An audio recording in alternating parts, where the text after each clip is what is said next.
2023 NFL 7-round mock draft Atlanta Falcons. Let's get straight into this thing. If you're new, hit the subscribe button. If you like the video, hit the like button. With the 8th overall pick, I have the Atlanta Falcons selecting Tari Wilson, linebacker, defensive end from Texas Tech University. I said linebacker, defensive end because he played both at Texas Tech, but he's primarily a defensive end edge rusher, more of a Khalil Mack type. This kid is amazing and will offer immediate pass rush for Atlanta Falcons team that is struggling with pass rush. Grady Jarrett led this team in sacks at the defensive tackle position, and Grady Jarrett is amazing.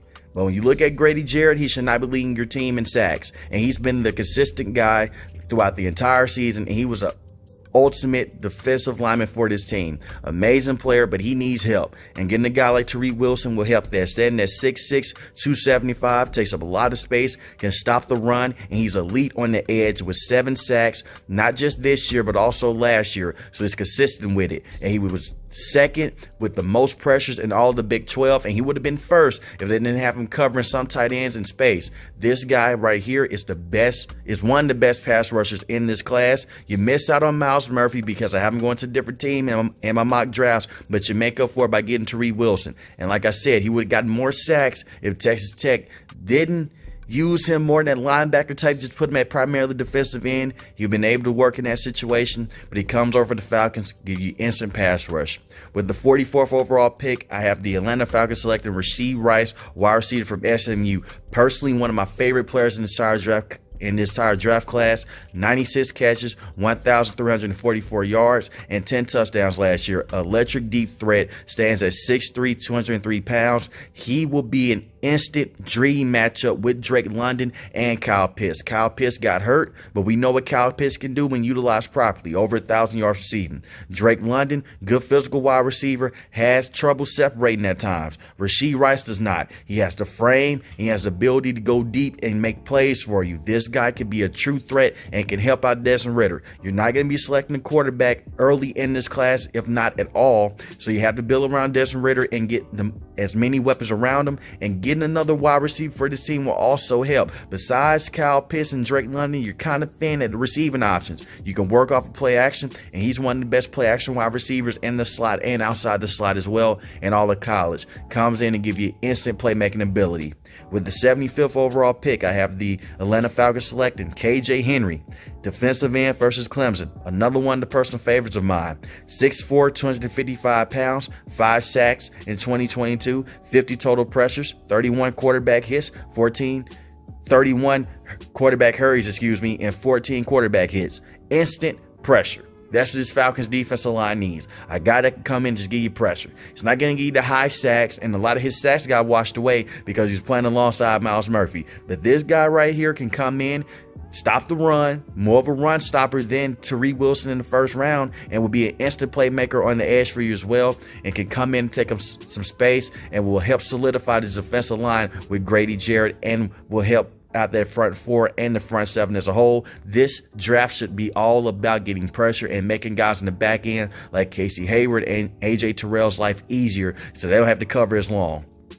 110th overall pick, I've been selecting Kendra Miller, running back from TCU. Now you may be asking yourself, why are they going running back? Tyler Algier broke over 1,000 yards. We have Cordell Patterson as well.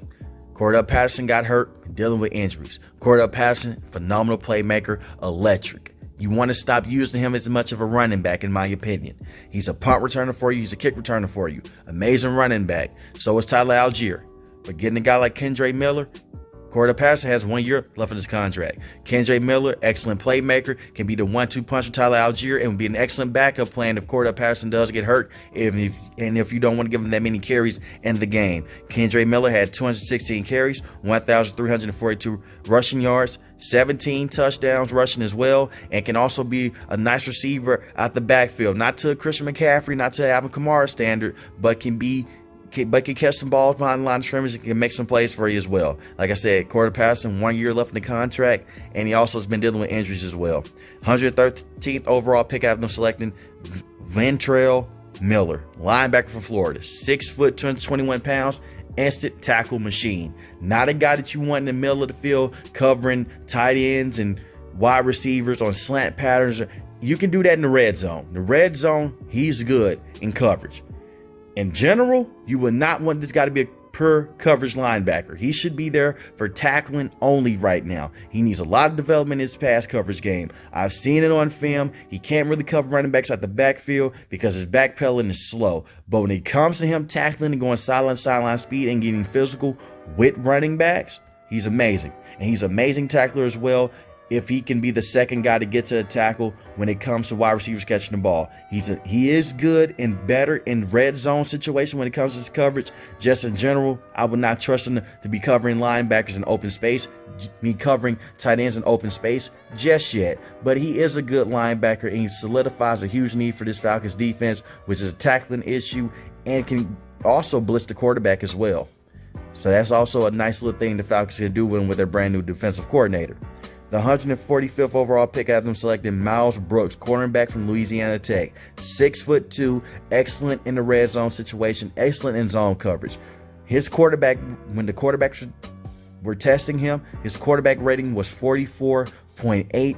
That's excellent. 9 pass breakups, 3 interceptions when targeted. He is a good corner. He's a guy that you can come in and can develop underneath Casey Hayward and A.J. Terrell. But Casey Hayward's getting long in the tooth. He's getting older. Getting guys behind him and getting guys that are younger to pair with A.J. Terrell for the future will help out a lot. His rookie season, he may struggle, but long term, he will be a good fit on this team. 184th overall pick, I have him selecting Ronnie Bell. Is coming off a torn ACL, but do not let that scare you. That's why I also have him falling this low in the draft. Instant playmaker, Cordell Patterson type.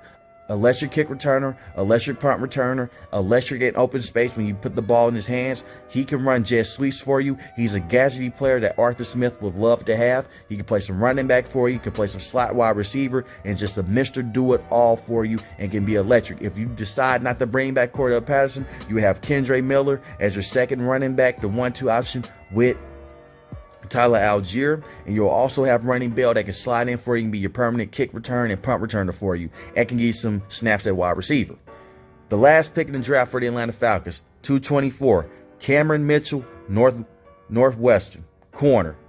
Good size, good ability to go up the field with any wide receiver. He has 7 pass breakups, 1 interception. The knock on him is that he didn't go against strong competition, but that doesn't mean that he's not a good player. If they let him sit and develop, you can have a good number 2 to 3 corner of your team and can play in the nickel and the dime for you as well. He's a good corner, can fit in almost any team in the NFL, and getting him this late would be a steal. So let me know what you thought about the mock draft. If you're new to the channel, hit the subscribe button. If you like the video, hit the like button. I would have had them go Myles Murphy in the first round, but I believe that he'll be taken before the Falcons have the opportunity to come and get him. So I went with Tyree Wilson. I know a lot of people like to have Jalen Carter as well. I think Jalen Carter would be an awesome fit beside Grady Jarrett, but once again, I believe he'll be taken. So getting a guy like Tyree Wilson with the 8th overall pick would be amazing. So let me know in the comment section how you feel about it. Let me know how you feel about the entire draft.